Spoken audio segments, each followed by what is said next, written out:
தேர்தல் வந்துவிட்டால் தமிழக அரசியலில் கட்சிகளின் கொள்கை என்பது விவாத பொருளாக மாறிவிடுகிறது. கொள்கையை கடந்து கட்சிகள் அமைத்த கூட்டணிகளை கடந்த கால அரசியல் பக்கங்கள் பேசும். அந்த வகையில் ராஜாஜியுடன் அண்ணா கூட்டணி அமைத்த வரலாறை கூறி தாவேக தலைவர் விஜயை கூட்டணிக்கு அழைத்திருக்கிறார் பாஜகவின் தமிழிசை சவுந்தரராஜன். 1967 நேர் எதிர்க்கட்சியாக இருந்த ராஜாஜி அவர்களும் திராவிட முன்னேற்ற கழகமும் காங்கிரஸை தோற்கடிக்க வேண்டும் என்று ஒரு வியூகம் வகுத்தார். ஆக அரசியல் கூட்டணி வேறு, தேர்தல் கூட்டணி வேறு, கொள்கை கூட்டணி வேறு. இதை தம்பி புரிந்து கொள்ள வேண்டும் என்பதுதான் எனது கருத்து. சுதந்திரத்திற்கு பிறகு தமிழ்நாட்டில் தேர்தல் கூட்டணி என்ற கணக்கை முதலில் தொடக்கி வைத்தவர் அண்ணா. 1967 காங்கிரஸை வீழ்த்த வேண்டும் என்ற ஒற்றை இலக்கிற்காக தனது பரம எதிரியாக கருதப்பட்ட ராஜாஜியுடன் கைகோர்த்தார் அண்ணா.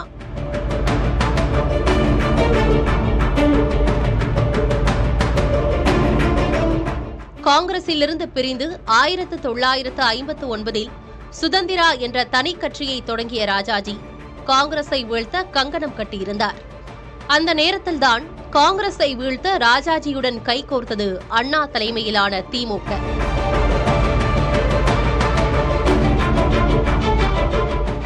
பிராமண எதிர்ப்பு பேசிய திமுகவுக்கு ஓட்டு போடுங்கள் என்று சொன்ன ராஜாஜியும் இணைந்த அந்த புள்ளிதான் சுதந்திரத்திற்கு பின் கொள்கையை கடந்து தமிழகத்தில் உருவான முதல் தேர்தல் கூட்டணி.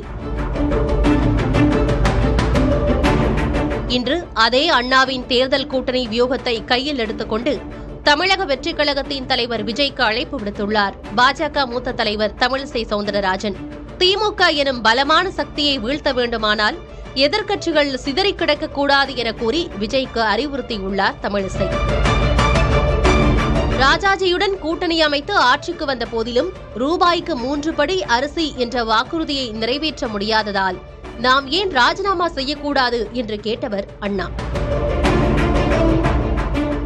ஆகையால் ராஜாஜியுடன் அன்று அண்ணா அமைத்த கூட்டணி தேர்தலுக்கான சந்தர்ப்பவாத கூட்டணியாக பார்க்கப்படவில்லை, அது வலுவான கூட்டணியாகவே பார்க்கப்பட்டதாக கூறுகிறார்கள் அரசியல் நோக்கர்கள். கொள்கை என்பது இடுப்பில் கட்டும் வேட்டி, பதவி என்பது மேலே அணியும் துண்டு. பதவிக்காக இடுப்பில் கட்டிய வேட்டியை நாம் இழக்கக்கூடாது என்ற அண்ணாவின் பொன்மொழியையும் அரசியல் நோக்கர்கள் நினைவு கூர்ந்துள்ளனர். புதிய தலைமுறைக்காக பிரியா ராஜேந்திரன்.